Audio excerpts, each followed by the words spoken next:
The Dallas Mavericks are pursuing Kevin Durant. Over the weekend, we saw Nico Harrison make a groundbreaking trade that shook the NBA world, the whole sports world, by sending away Luka Doncic for Anthony Davis. He then followed up that trade earlier today by sending away Quentin Grimes to the Philadelphia 76ers and in return for Caleb Martin. And although we were unsure if there's any more trades to be had, we did find out right before the Philadelphia 76ers games tonight that Nico Harrison is aggressively pursuing Kevin Durant. So in this video, we're going to take a look at all the information surrounding Kevin Durant, how can we make this trade work, who would leave, who's coming back, and whether or not this is the right move for the Dallas Mavericks. But how's it going, everybody? My name is Marcel Martin. This is Mavs Digest, bringing you the latest news on everything Mavericks related. And before we get started with today's video, we're currently sitting at 18,683 subscribers. I just want to say thank you guys so much for joining us on this crazy ride during the trade season for the Dallas Mavericks. But if you don't want to miss out on a single thing that this team does, is we're going to be reporting every little thing every step of the way. Make sure you subscribe so you don't miss out on a single thing that we do. But like I said, over the weekend, we saw the entire NBA world, this whole sports world, the world in general, just react to the news of the Dallas Mavericks sending away Luka Doncic in return for Anthony Davis, as well as Max Christie. We did have to send out Markieff Morris. We did have to send out Maxi Kleber, and then the Jazz got a second-round pick from us for whatever reason.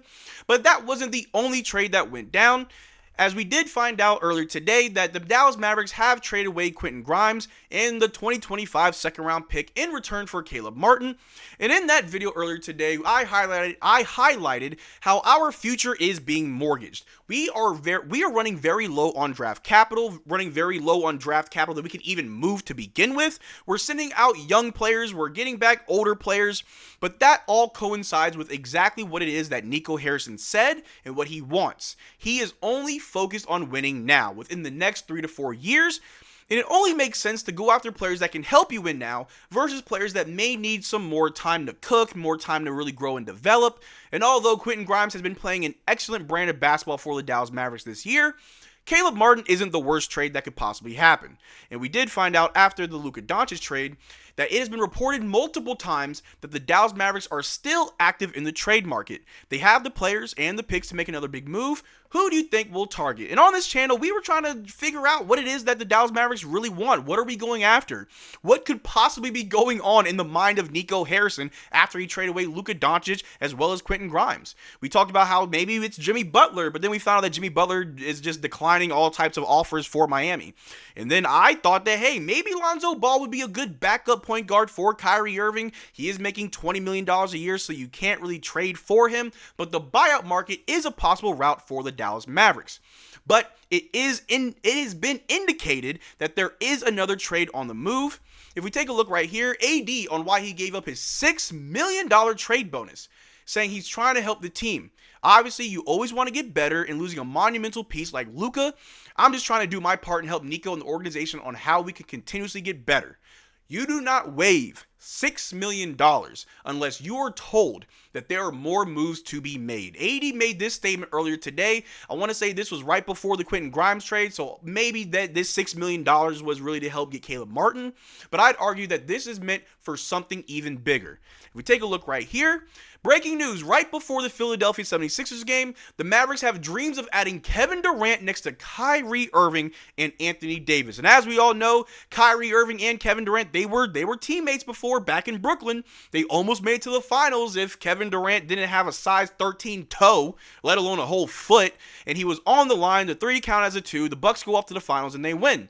But it would make sense to pair Kyrie Irving with another player that he's familiar with, another player who has championship pedigree, who's been an MVP, who's been in the league for a while, so he is a veteran. He does have good basketball IQ. He's still one of the better players in the league.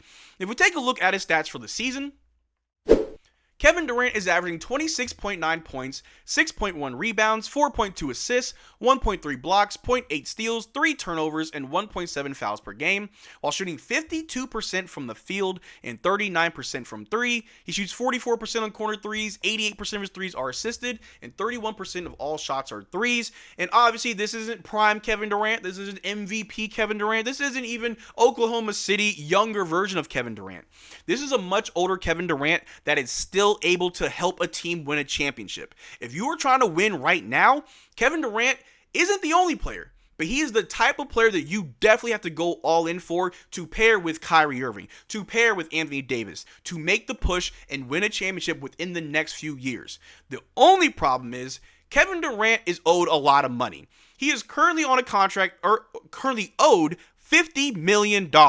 So having to make that trade work would be astronomically gut-wrenching. You would have to trade multiple players as well as multiple picks, so the Suns feel like they're recouping something after they sent all those picks away to the Brooklyn Nets for Kevin Durant.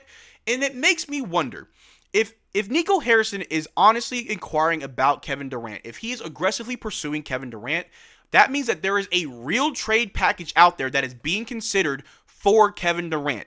It is the trade season. We are a few days before the trade deadline. You do not window shop if you were a GM. You don't trade away Luka Doncic. You don't make a smaller trade and trade away Quentin Grimes, and you window shop for Kevin Durant. You are only going after that big fish if you have a big trade package to offer a team. If we take a look right here, the Dallas Mavericks have dreams of trading for Kevin Durant. League sources say the Dallas Mavericks, fresh off their Luka Doncic for Anthony Davis swap that sent shockwaves through the association, have dreams of adding Kevin Durant to their Davis, Kyrie Irving-led lineup, showing that would be our big three. And I know what you're all going to say in the comment section. Big threes don't work. They haven't worked for a while. You can argue that Klay Thompson, Steph Curry, and Kevin Durant were the last big three to really win. And ever since then, it's just been good teams with good team balls being coached appropriately that have won championships after the Warriors' third championship. But if you are Nico Harrison, you may think differently. Pairing Kevin Durant with Kyrie Irving and Anthony Davis would mean you are trading multiple players out that would open roster spots that you can fill with smaller contract role players that just play defense. Nico Harrison said himself, defense wins championships. And we've seen Max Christie in his first game with the Mavericks. He is a great defender. Kessler Edwards, who really can't shoot the basketball, plays great defense. Omax plays great defense. We have good role players that play good defense, and maybe they don't score, but that's not what you need them for. You need them for their defense so Kyrie, AD, and KD can shoulder the majority of the weight on scoring. If we take a look right here, Bradley Beal is expected to remain with the Phoenix Suns per The Athletic. A league source close to Beal reiterated on Tuesday that there are currently no talks about him waiving the clause and that he expects to remain in Phoenix through the deadline. Enter Kevin Durant, who could provide an alternate pathway to landing Butler, and if Jimmy Butler can't find his way to the Phoenix Suns, if the Miami Heat and Pat Riley really don't want to give Jimmy Butler what they want, then that would lead the Phoenix Suns to pivot away from Jimmy towards another team. And the three teams really, that are in the current race for Kevin Durant are the Houston Rockets, the Golden State Warriors, and the Dallas Mavericks. And I'd argue that the Houston Rockets could probably put together a better package than the Mavericks, but that may hurt their chances to make an actual deep playoff run. They are a very good, talented young team, but they would have to give up way too much as they don't have a lot of players on big enough contracts to get a $50 million contract like Kevin Durant. If you take a look at the Warriors, they really ain't got too much to give. Other than Jonathan Kuminga, Moses Moody, maybe Andrew Wiggins, maybe. I'm not sure what they could provide, but the reports have shown that the Warriors are very desperate to pair another star with Steph Curry. And if we take a look right here, our money is very funny. And like I said, Nico Harrison is not window shopping for Kevin Durant. If he's going after Kevin Durant, it's because he knows he can get him. But when you look at the money, the only real plausible trade that I can see that would, again, be gut-wrenching is Klay Thompson, PJ Washington, Daniel Gafford, and maybe you throw in Omax, maybe you throw in Jaden Hardy, something just to sprinkle on top, and you dump literally every pick that you have that you can trade for Kevin Durant. If you trade away 4 players for Kevin Durant, you now have 4 open roster spots, as we currently only have 14 players.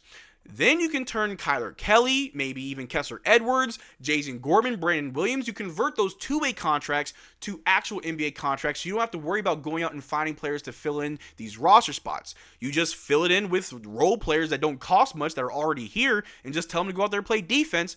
While we would be top-heavy, and that really isn't the path that I'd want to go. I don't want to lose PJ. I don't want to lose Gafford. I don't want to lose Klay. Maybe Omax. I don't want to lose Omax, Jaden Hardy. I mean, there's certain players that you really just have to rip the Band-Aid off and make that trade for. And I would argue that if you go after Kevin Durant, you are giving up way too much. We don't really have a lot of big contracts, just like how the Rockets don't have a lot of big contracts. We can't really trade into these aprons as we're just now under the first apron, but we do have a little bit of wiggle room. But like I said, Nico Harrison has a package. There is a real trade package out there for Kevin Durant, and I'm not saying he's coming to Dallas, but it does seem like he will be traded before the trade deadline.